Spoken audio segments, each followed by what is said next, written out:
They thought a cruise ship in the middle of the ocean was where no one would stand by me. The slap echoed over the waves. 320 passengers held their breath. I pulled out my phone, hit record, and started counting down to when we'd dock when the law and the deck lights would turn them into unwanted guests.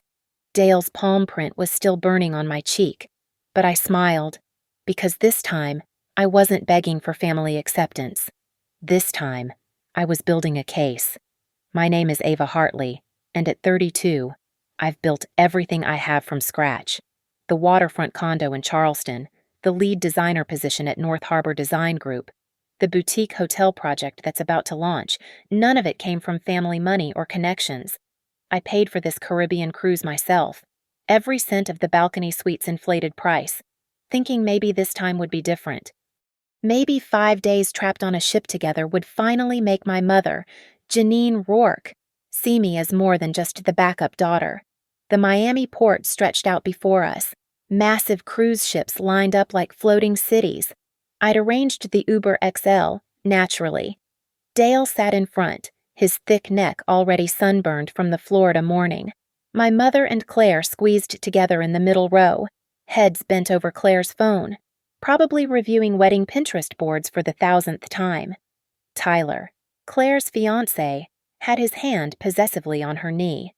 I sat alone in the back, laptop bag at my feet, because I'd need to work during the voyage. The boutique hotel's soft opening was in 3 weeks. You know, Janine said, not looking up from Claire's phone. It's so generous of you to book such a nice room. Ava, the balcony suite, right deck 9. Deck 10, actually. I kept my voice neutral. Better views. Perfect for a honeymoon preview. She finally looked at me through the rearview mirror. Claire and Tyler could really use the space. You understand. The driver merged onto the highway. Outside, Miami's skyline glittered in the 11:30 am. sun. I understood perfectly. This was how it always started, the casual assumption that whatever I had naturally belonged to Claire if she wanted it. My college fund became Claire's study abroad program. My graduation party became Claire's engagement announcement. Now my vacation suite was apparently Claire's pre-honeymoon gift. The room's in my name, I said quietly. The C-Pass, the billing, everything. I need it for work calls. The Wi-Fi in the interior cabins is terrible. Dale twisted around, his face already flushing that familiar shade of red. Don't be selfish. Ava. Family shares. Family shares? Except sharing had always been a one-way street in the Rourke household. I was Janine's daughter from her first marriage, the unfortunate reminder of her mistake before she met Dale and had Claire. The real daughter. The wanted one. I pulled out my phone and opened the cruise app, screenshotting the booking confirmation. Then I switched to camera mode, pretending to take selfies but actually documenting. Dale's knuckles were white as he gripped the headrest. Janine's lips were pursed in that specific way that meant she was crafting a guilt trip. Claire hadn't looked up once, confident as always that whatever she wanted would materialize. I'm keeping my room, I said, turning on my phone's auto backup to cloud storage. Every photo, every video, every audio file would upload the moment we had signal. But I bought welcome drinks for everyone at the sail-away party. Deck 11, poolside. How thoughtful! Janine's voice dripped with ice. We'll discuss the room situation later. The port came into view, our ship towering white and pristine against the blue sky. The driver pulled into the drop-off zone.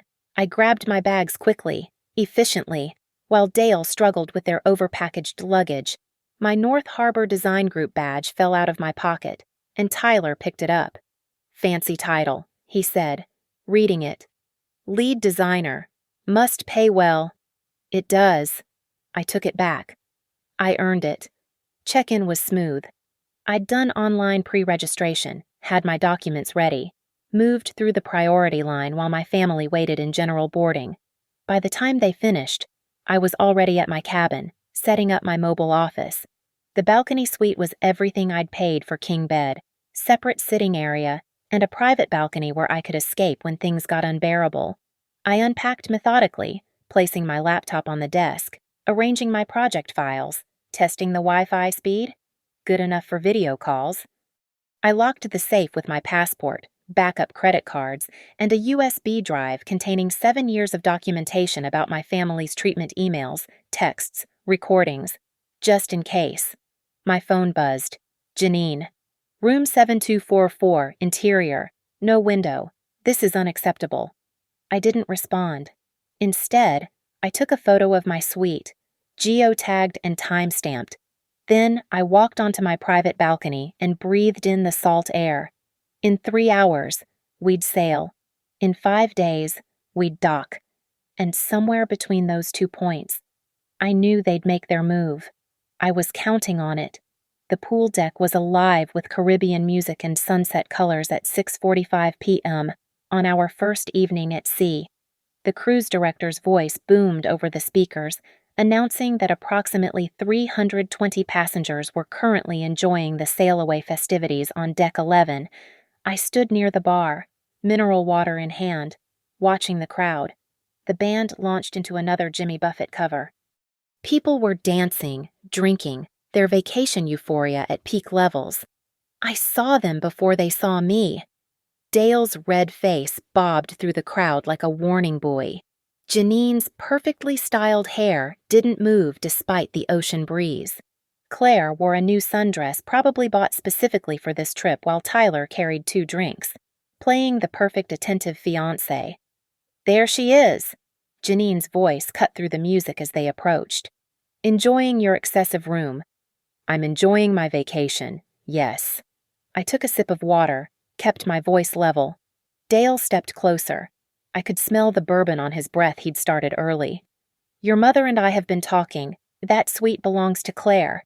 You're going to give us your sea pass right now. No. The word hung between us like a challenge. Around us, people were laughing, clinking glasses, oblivious to the family drama unfolding. Claire finally looked up from her phone, sensing the tension. Ava, don't be difficult, she said, as if I were a child refusing to share a toy. Tyler and I need the space. You can work from anywhere. I said no. Dale's face went from red to purple. You ungrateful. His hand moved fast. The crack of his palm against my cheek seemed to echo across the entire deck. The music didn't stop, but everything else did. The couple next to us froze, drinks halfway to their lips. A teenager had his phone out, recording the band. But now the camera swung toward us. The bartender's hand paused on the beer tap. My cheek burned. I could feel the heat spreading, knew there would be a mark. But I didn't cry, didn't scream. Instead, I pulled out my phone with steady hands and activated the voice recorder, holding it visibly between us. You just assaulted me, I said, loud and clear. Dale Rourke, you just physically assaulted me on Deck 11 of this cruise ship at 6:50 p.m. On day 1 of our voyage, in front of approximately 320 witnesses.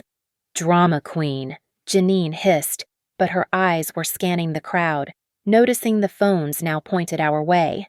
A man in white uniform pushed through the crowd security officer Patel, according to his badge. Ma'am, are you all right? No, I said, still recording. This man, Dale Rourke, just slapped me. I need to file an incident report and receive medical attention. She's lying. Dale started, but the couple next to us interrupted. We saw everything, the woman said. She had a Minnesota accent. Kind eyes. He hit her. We recorded it. Officer Patel's expression hardened. Sir, ma'am, I need you all to come with me. We'll need to separate parties and document this incident. This is a family matter, Janine protested. Not on this ship. Ma'am, assault is a security matter. Miss, please come with me to the medical bay. Sir, he looked at Dale. You'll wait in the security office. As we walked through the crowd, I heard the whispers starting, saw the phones following us.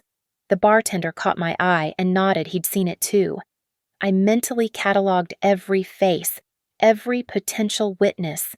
The medical bay was cool and sterile. The nurse, Patricia according to her tag, was gentle but thorough. She photographed my cheek from multiple angles, documented the swelling, took my statement. The marks were clear, 4 fingers and a palm, already bruising. "This will be included in the official incident report," she said, printing out a medical certificate. "Keep this copy. The security team will want to speak with you." I sat on the examination table, medical certificate in hand, listening to the ship's engines humming beneath us. My phone showed 17 messages from Janine, 12 from Claire, 3 from Tyler. I didn't open any of them. Instead, I opened my cloud storage and confirmed that the audio file had uploaded successfully. Then I started typing an email to Elena Price, my lawyer back in Charleston. Subject line, "Urgent assault documentation required." Officer Patel returned 30 minutes later with an incident report form. "Miss Hartley, we take passenger safety very seriously. The gentleman has been issued a warning. Would you like to request a no-contact directive while on board?" "Yes," I said immediately. I wanted in writing that Dale Rourke, Janine Rourke, and Claire Rourke are not to approach me or attempt to access my cabin. He nodded, making notes. "The incident number is 7829. The captain will be informed. The surveillance footage from Deck 11 is being preserved." Perfect. Everything was documented. Everything was official. I tucked the papers into my bag, already planning my next move. Back in the security office at 8:15 p.m., Officer Patel laid out the maritime reality with clinical precision. "Miss Hartley, let me explain how this works. We're currently in U.S. waters. When we dock at Key West in 2 days, you can file charges with local police. The FBI has jurisdiction over crimes on cruise ships flying under foreign flags, but they typically defer to local authorities for assault cases." "What about while we're at sea?" I asked, taking notes on my phone. "The ship operates under maritime law and our passenger conduct policy." He pulled out a laminated card. "Any passenger who endangers others or violates our code of conduct can have their privileges restricted or be disembarked at the next port. Your stepfather has received his first formal warning. The incident is logged in our system. Can I get a copy of the CCTV footage? You'll need to submit a formal request. Here's the form. The footage is preserved for 30 days minimum in cases involving incident reports." He handed me another document. "The captain's log will also reflect tonight's events." I filled out every form, photographed every document. "What about the no-contact directive?"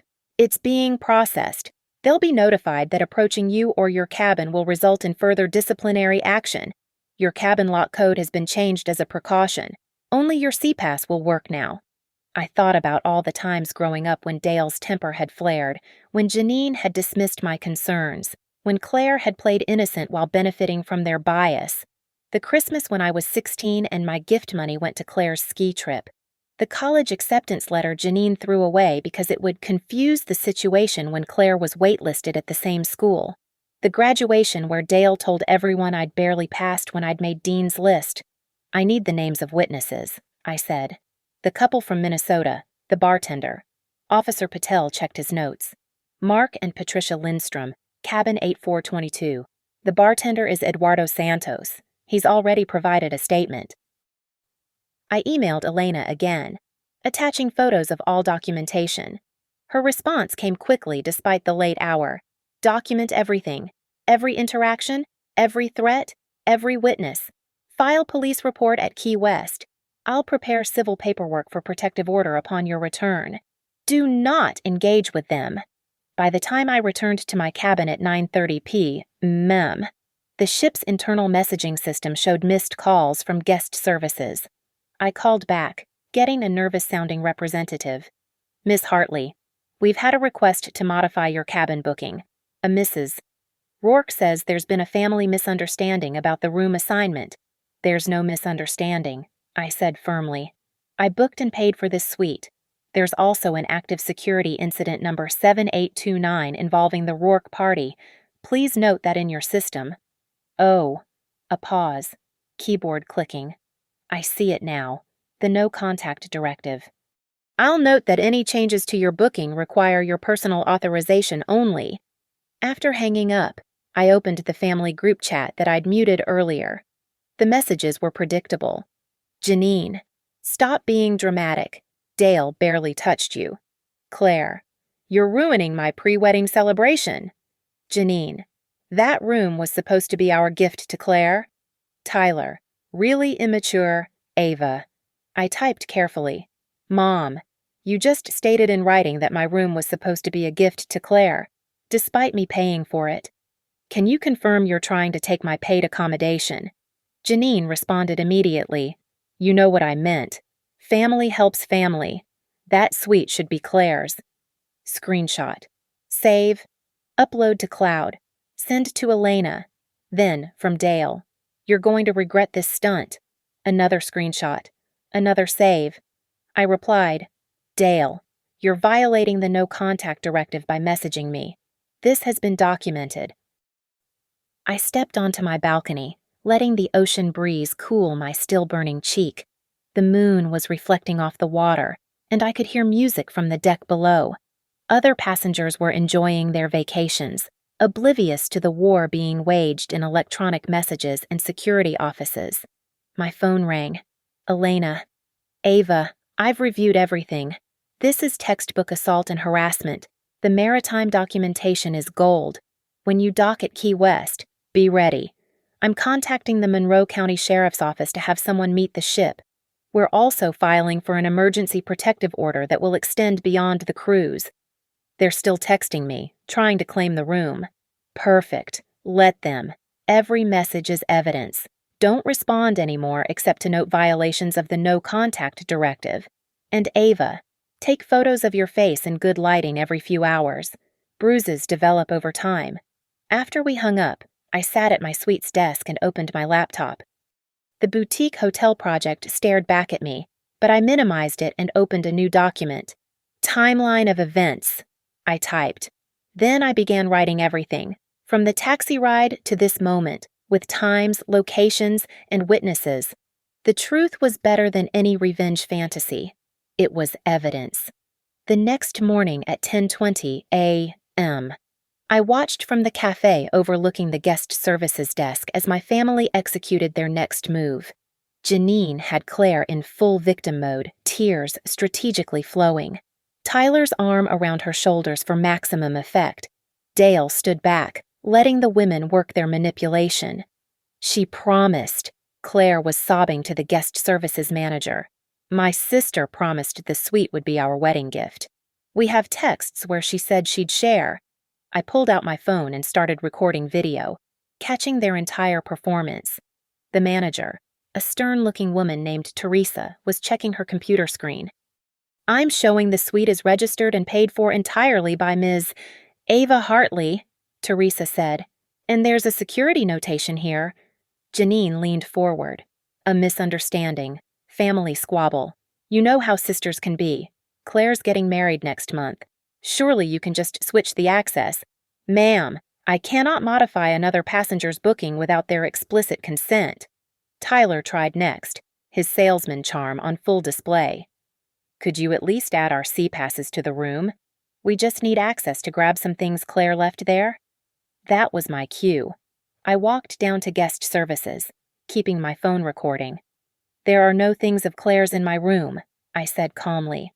I'd like to report a continued violation of the no contact directive filed last night under incident number 7829. Teresa's expression shifted as she pulled up the incident. Mr. and Mrs. Rourke, Ms. Rourke, Mr. Quinn, you all need to step away from this desk immediately. This is ridiculous, Dale growled, stepping forward. I held up my medical certificate where the bruising was documented. Would you like me to call security? Or will you do it? Teresa was already reaching for her phone. Security to guest services, please. We're going, Janine snapped, grabbing Claire's arm. But as they turned to leave, she couldn't resist one more manipulation. Ava, sweetheart, let's discuss this like adults. Family dinner tonight.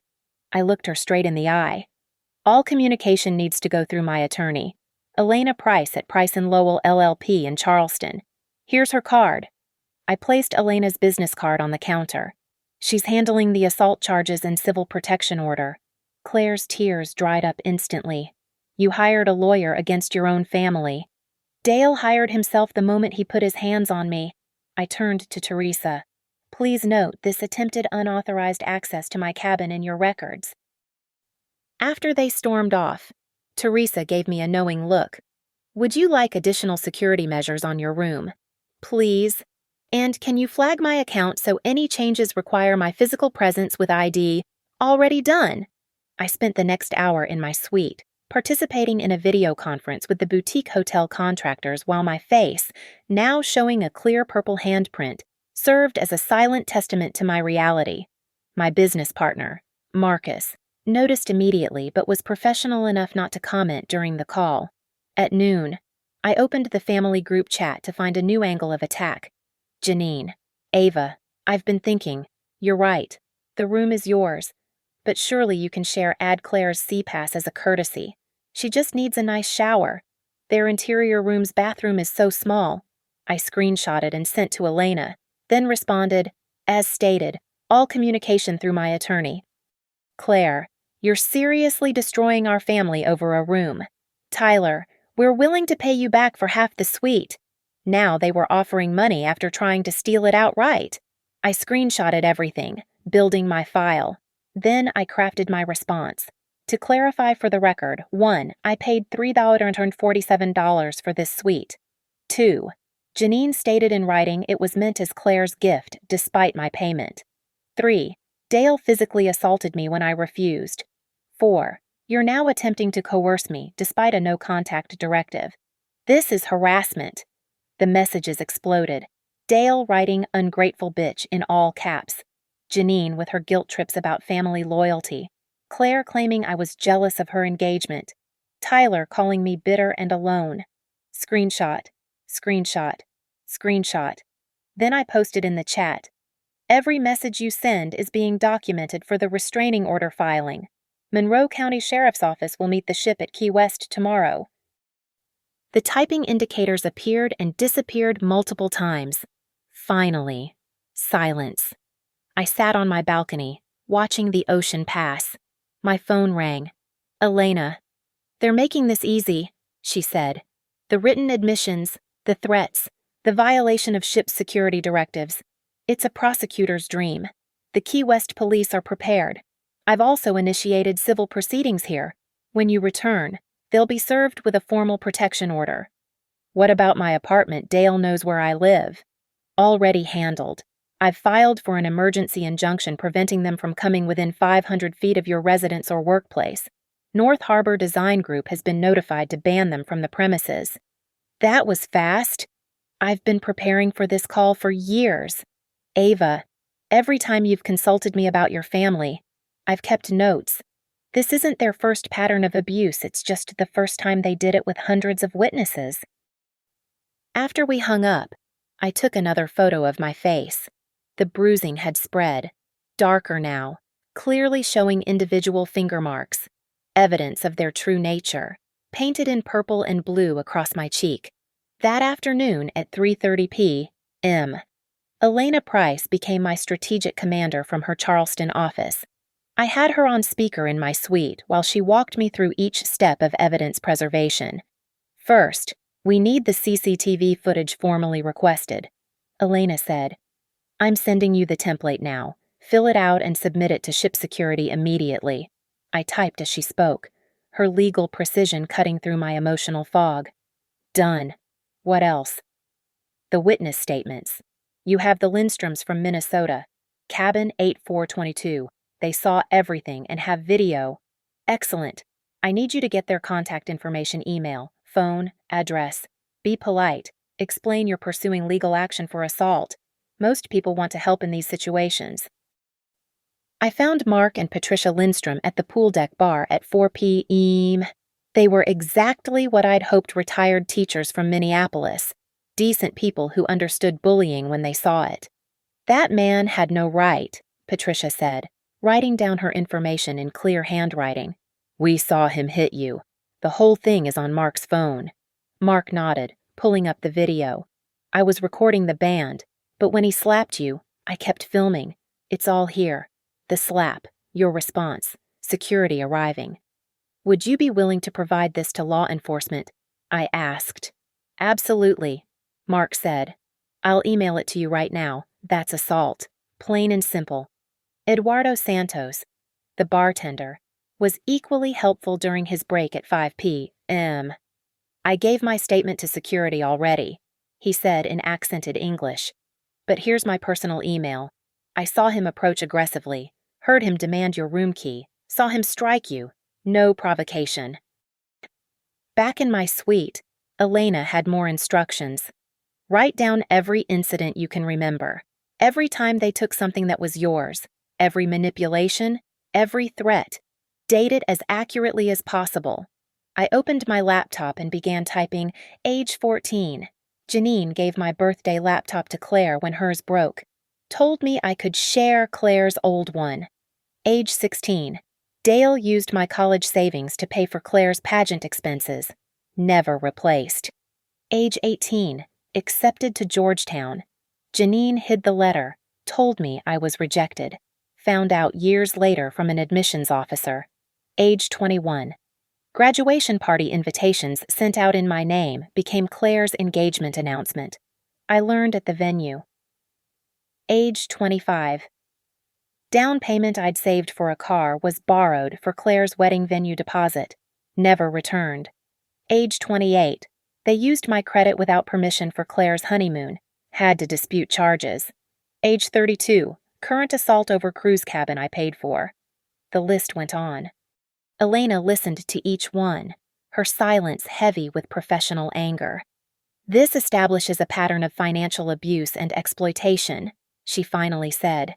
Combined with the physical assault, we're building a comprehensive case. Now, about Key West tomorrow. She outlined the plan with military precision. The Monroe County Sheriff's Office would board at 8 a.m. Ship security would escort Dale to a designated area. I would provide my statement, show evidence, and file formal charges. Elena was arranging for a local attorney to meet me as backup. Cruise Line Legal has been notified, Elena continued. I sent them the incident report, medical certificate, and notice of pending criminal charges. Their passenger conduct policy is clear assault results in immediate disembarkation. They'll all be removed. Dale definitely. Janine and Claire are accessories to harassment. At minimum, they'll be restricted from your areas of the ship. But Ava, they might all be put off. I thought about Claire's wedding next month. The family events I'd already been dreading. Good. At 6:45 p.m., a knock at my door made me freeze. Through the peephole, I saw Officer Patel. Miss Hartley, there's been another incident. My stomach dropped. What now? Mister, Rourke attempted to access your cabin with a crew key card he obtained through false pretenses. He told maintenance there was a water leak. We have him detained. I grabbed my phone, called Elena immediately. Dale tried to break into my room. Beautiful, she said, and I could hear her smile.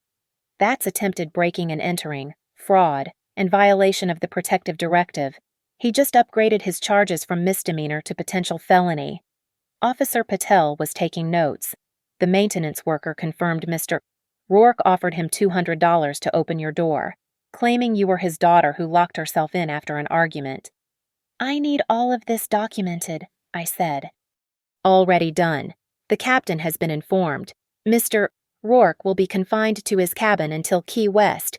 Security will escort him directly to law enforcement. After Patel left, I sat at my desk and pulled up the cruise line's social media. Passengers were already posting about the family drama on Deck 11. 3 different videos of Dale slapping me were circulating. The court of public opinion was unanimous. Dale was a monster, and I was the victim who stood up for herself. Elena texted local news in Key West picked up the story. Cruise ship assault caught on camera. Dale's about to be famous for all the wrong reasons. I walked onto my balcony, breathed in the salt air, and smiled.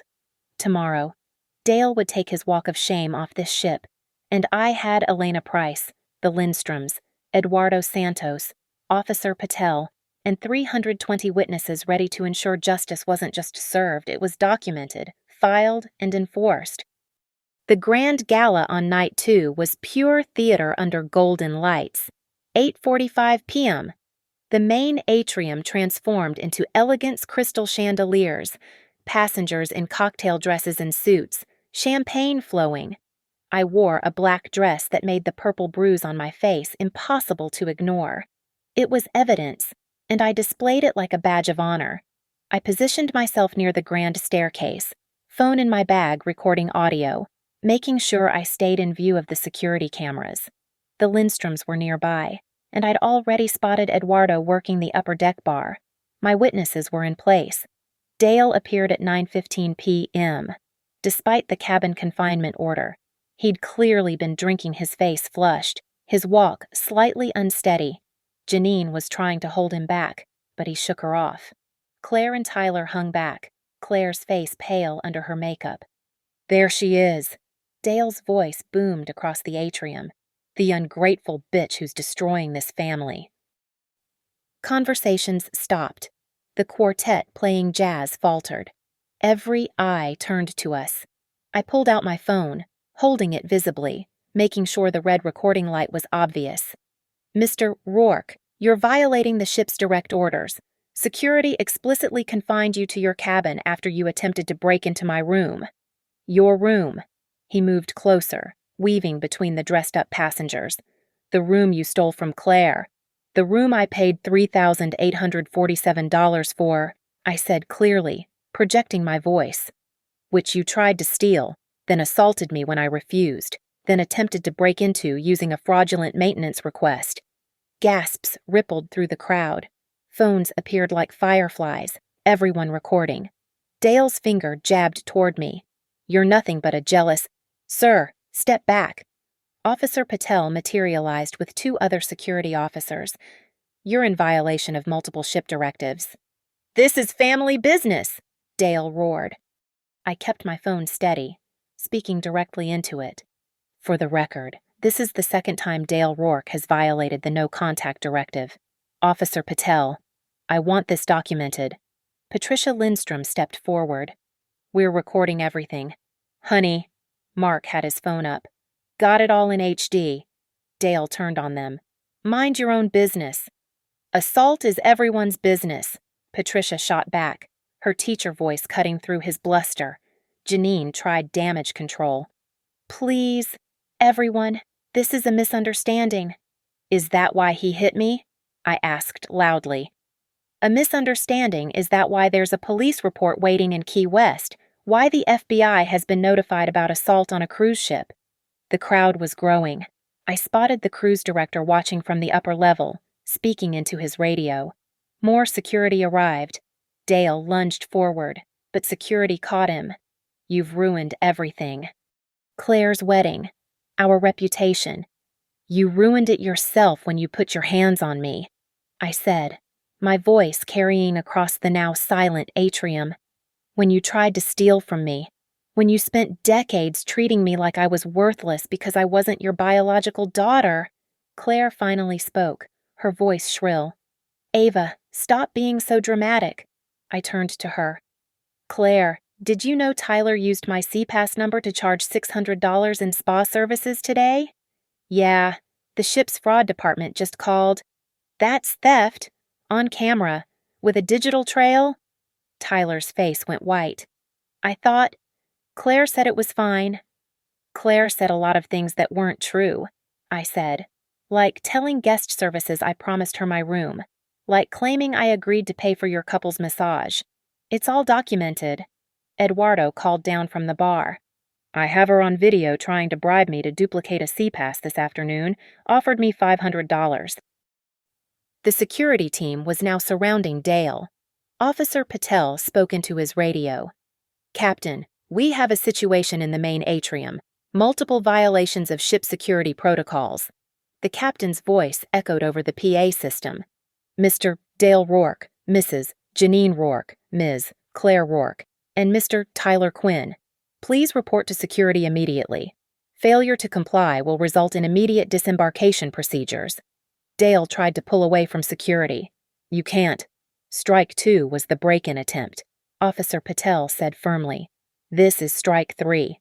You're confined until Key West, where you'll be removed from the ship and turned over to local authorities." As security escorted them out, Dale's voice echoed back, "You'll pay for this. Ava." I held up my phone. "That's another thread on recording, adding it to the file." The crowd began dispersing, but not before several passengers approached me with their contact information, offering their videos as evidence. A woman from Texas hugged me gently, careful of my bruised face. "Good for you, sweetheart. Family doesn't mean doormat." Patricia Lindstrom squeezed my hand. "You did everything right. Documented, calm, legal. That's how you beat bullies." I stood in that golden light, surrounded by strangers who'd become witnesses, and felt something shift. For 32 years, I'd been told to keep family business private, to forgive, to share, to sacrifice.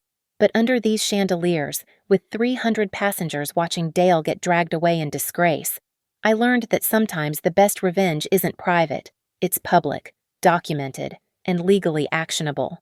Key West emerged from the morning mist at 7:30 a.m. on day 3. I stood on my balcony, already dressed in professional attire, watching the port grow closer. Below, on deck 4, the gangway area was being prepared.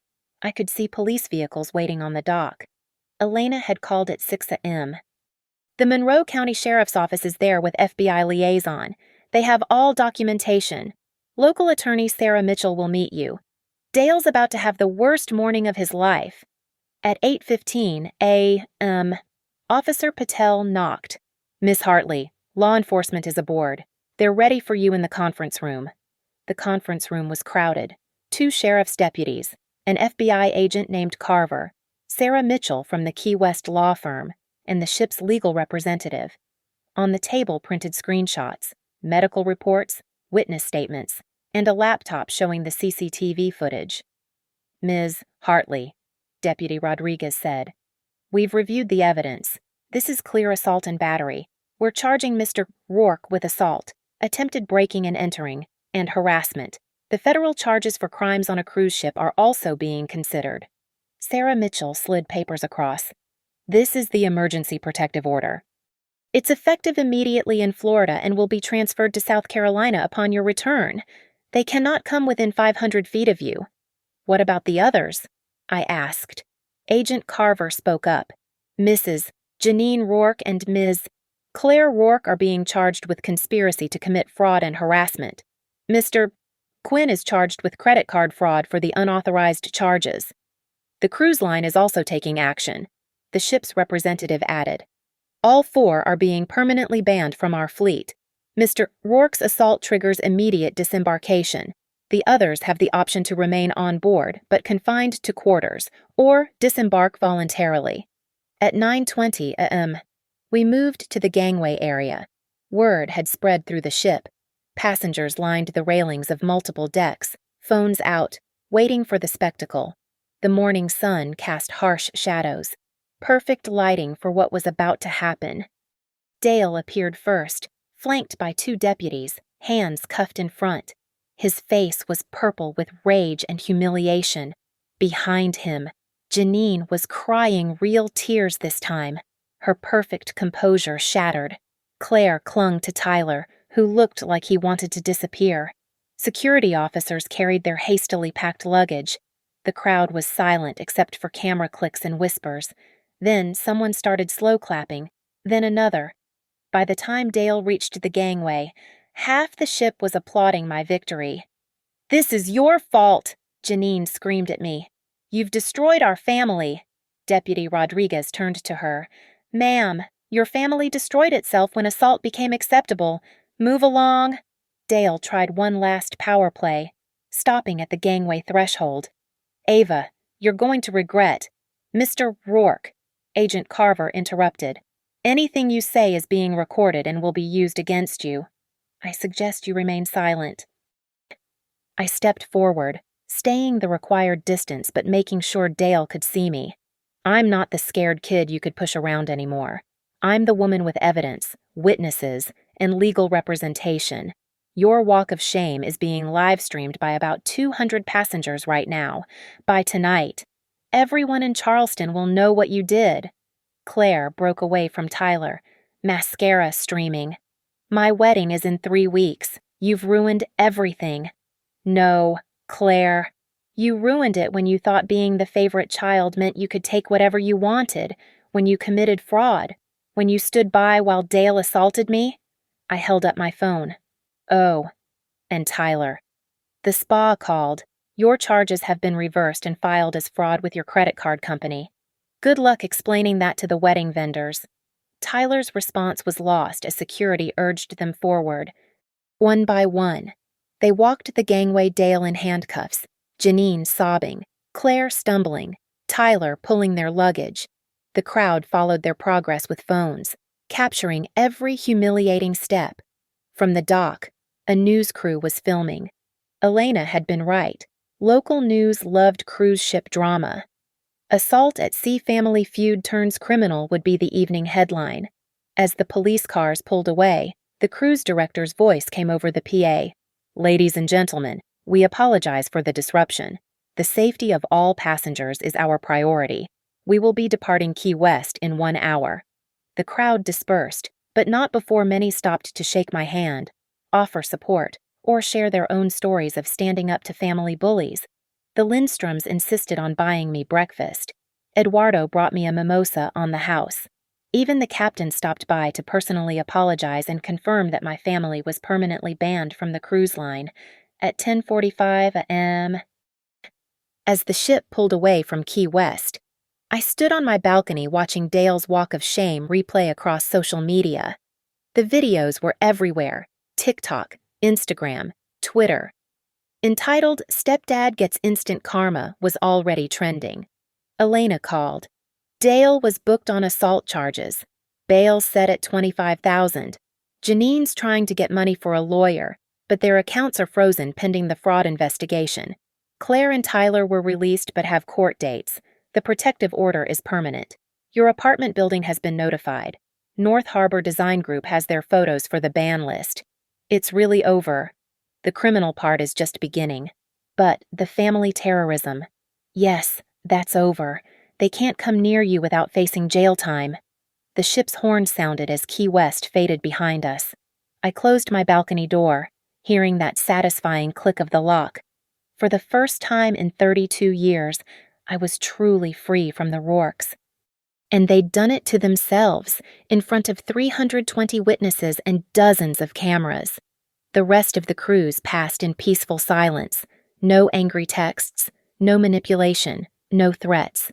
Just me, my balcony suite, and the ocean.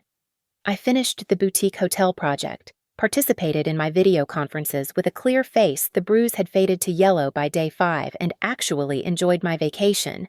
At 11 a.m., on our final sea day, Officer Patel stopped by with a manila envelope.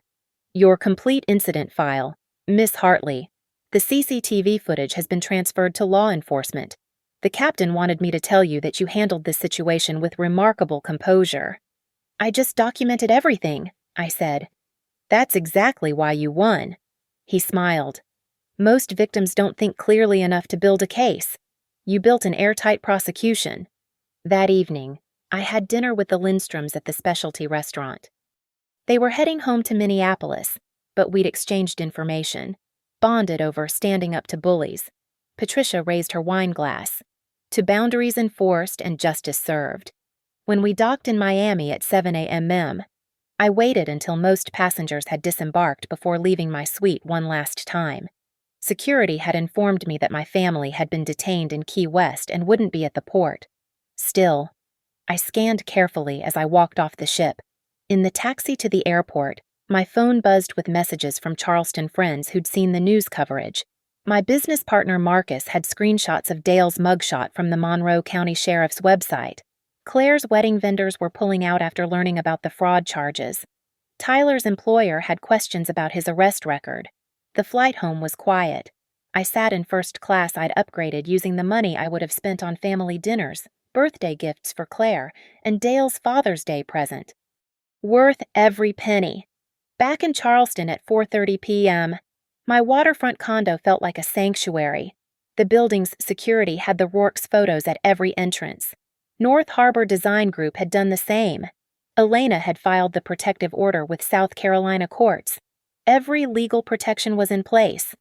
That evening, Elena called with updates. Dale pled not guilty, but the video evidence is undeniable. He's looking at minimum 6 months, possibly a year. Janine's trying to negotiate Claire's charges down to misdemeanors. Tyler's parents hired him a lawyer, but he's probably losing his job. The fraud charges stick to your credit report. What about the civil suit? Filed this morning.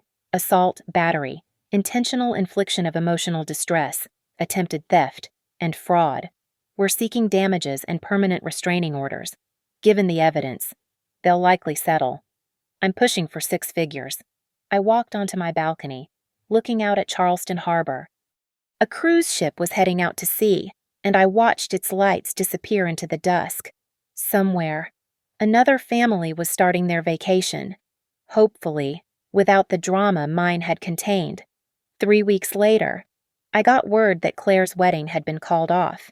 Tyler's family refused to associate with criminals, and the venue had canceled after the assault video went viral in Charleston social circles. Janine sent one last email forwarded through Elena since direct contact violated the protective order calling me heartless for ruining Claire's special day. I didn't respond. There was nothing to say. 6 months later, the settlement came through $200,000, plus Dale serving 8 months in county jail. Janine and Claire got probation and community service. Tyler pled down to misdemeanor fraud. The protective orders were permanent. They could never contact me again. I used the settlement money to buy a second property, a beach house where I could work on design projects in peace.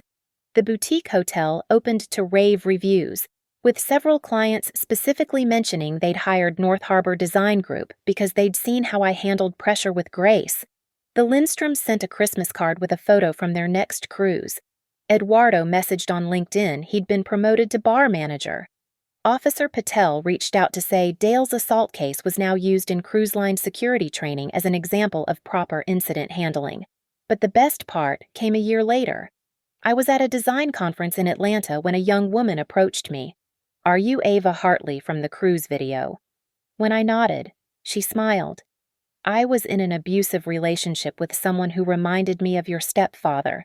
Seeing you stand up to him, document everything, and use the law instead of violence, it inspired me to leave. I got my own protective order. I'm free because you showed me how." That's when I knew every moment of that cruise was worth it. Every slap documented, every threat recorded, every witness gathered. I didn't just win my freedom from the Rourkes, I showed other victims that evidence and courage could triumph over years of abuse. I returned to my balcony suite that night, not on a ship, but in my Charleston condo. I slid the door closed and heard that same satisfying click, the lock that kept the toxic people out, the boundary that protected my peace, the click of freedom. Thank you for listening to my story. I'd love to know where you're listening from. Drop a comment below and let's connect. If this story resonated with you, please subscribe to the channel and share your thoughts. Your experiences matter, and sometimes sharing them helps others find their own strength.